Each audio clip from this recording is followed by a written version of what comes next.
Olá! A partir de agora nós iremos falar sobre a rede HPNA do dispositivo HGU. O dispositivo HGU ele é responsável por fornecer os serviços de internet, sistema de telefonia e também o sistema de TV, que aqui nós conhecemos como serviço de IPTV. Este serviço de IPTV, quando nós falamos do dispositivo HGU, existem três formas de comunicação entre o set-top box, que é o aparelho que ficará próximo da televisão, e o dispositivo HGU.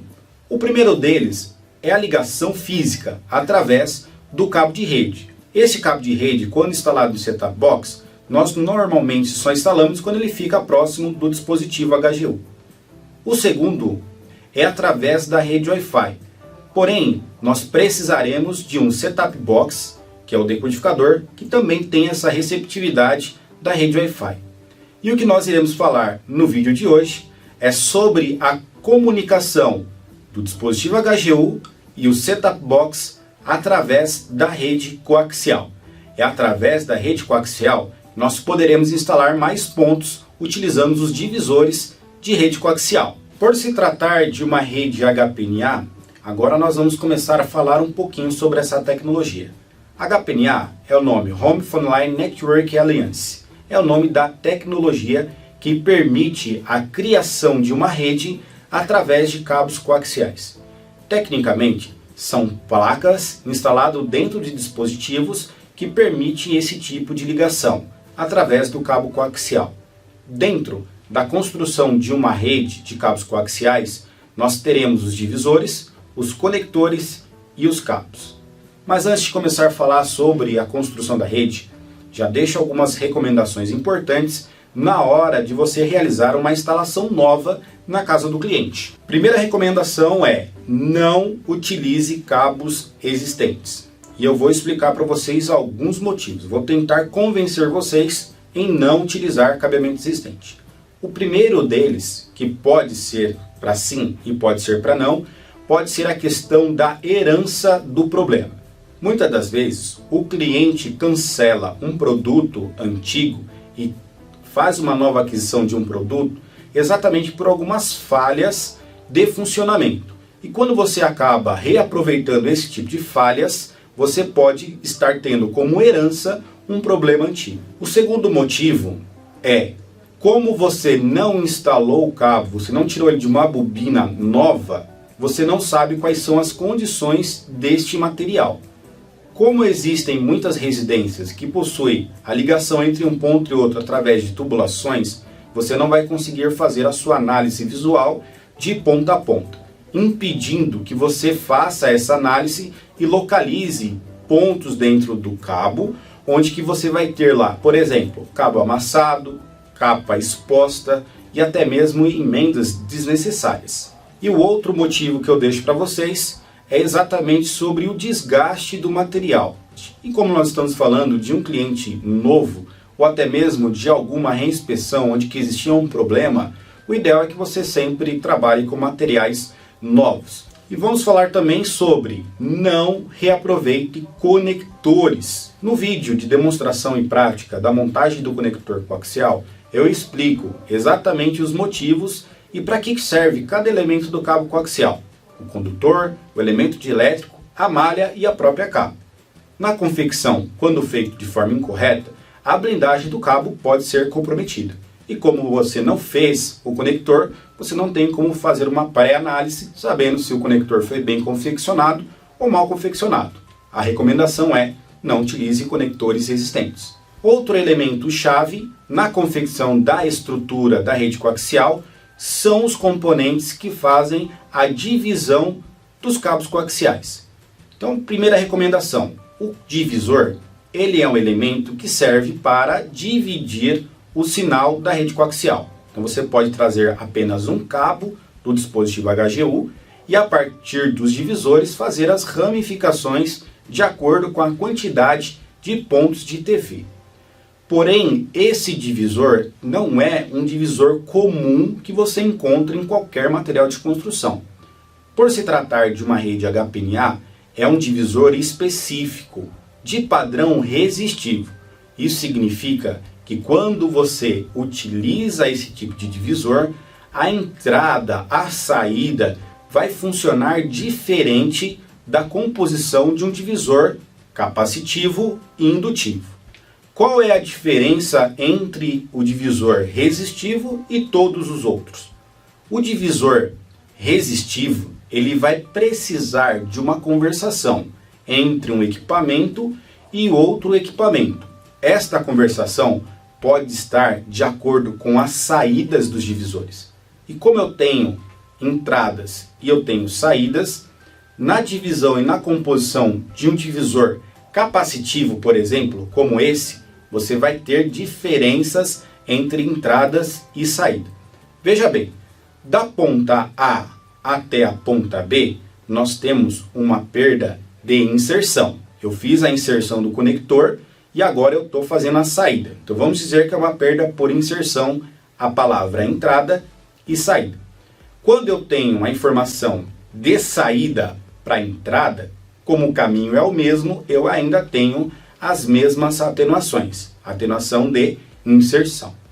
Porém, neste modelo de divisor, que não é resistivo, e eu preciso fazer uma conexão e uma comunicação entre os dois elementos out, ou seja, de saída, eu tenho uma perda por isolação. Isso significa que eu vou precisar de muito mais potência de sinal e eu vou ter uma resistência maior na hora de passar sinal entre esses dois elementos.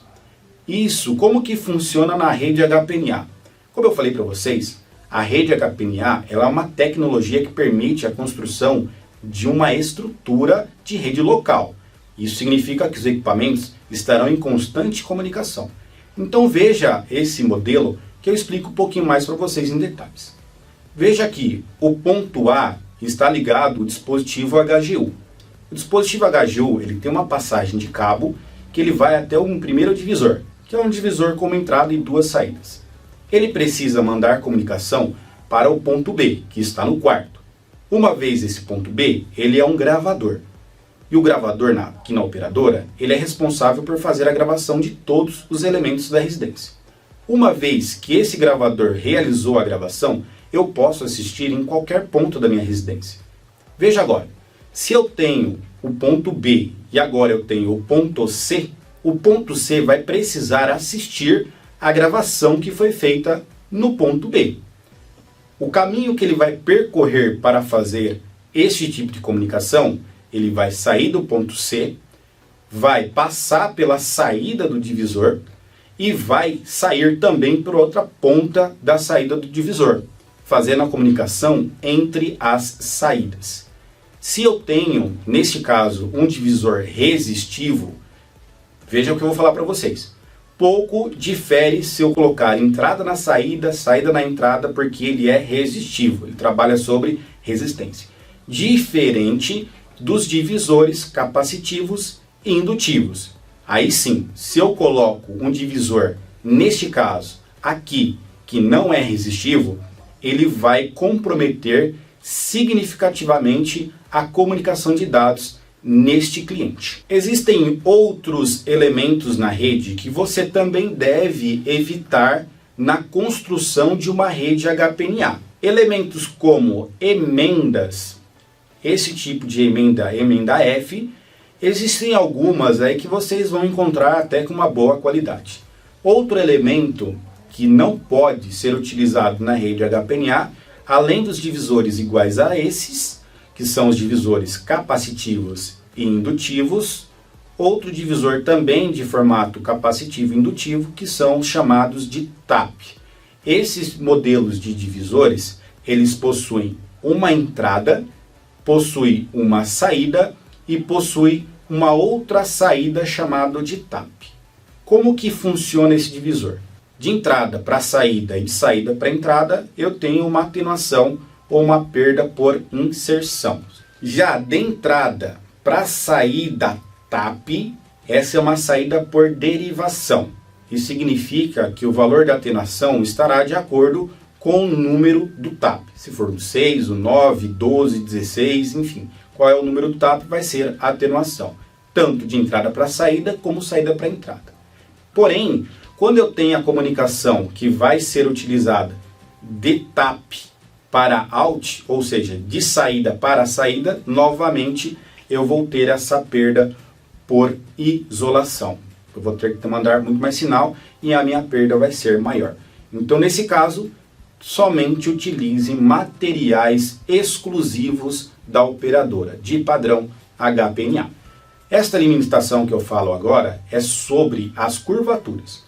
A curvatura do cabo coaxial não pode ultrapassar a 10 centímetros. Outro fator importante nesta curvatura, e até mesmo para que a gente possa entender um pouquinho o conceito da confecção do conector, se você agora pegar o condutor central e encostar na malha, você não vai ter um curto elétrico onde que vai gerar uma descarga de energia. Porém, quando nós falamos de curto, onde que encosta a malha e o condutor central, é simplesmente sabendo o motivo da malha. A malha é a nossa blindagem, é o nosso elemento terra. Então ela vai servir como proteção para toda a interferência que você vai ter ao redor do condutor central. O condutor central ele vai funcionar como se fosse um imã puxando todas essas interferências. E a malha ela vai servir como um repelente, porém ela vai ficar contaminada com essa interferência. Uma vez que a malha entra em contato com o condutor central, aí sim eu tenho, entre aspas, este curto que é a interferência. Na confecção do conector coaxial, se por acaso ficar nem que seja um pelinho de malha encostando no condutor central, pode sim e terá esta interferência no sinal HPNA. E agora eu vou mostrar para vocês um pouquinho da parte na construção da rede HPNA, como que funciona esta construção e vou deixar algumas dicas na construção da rede HPNA.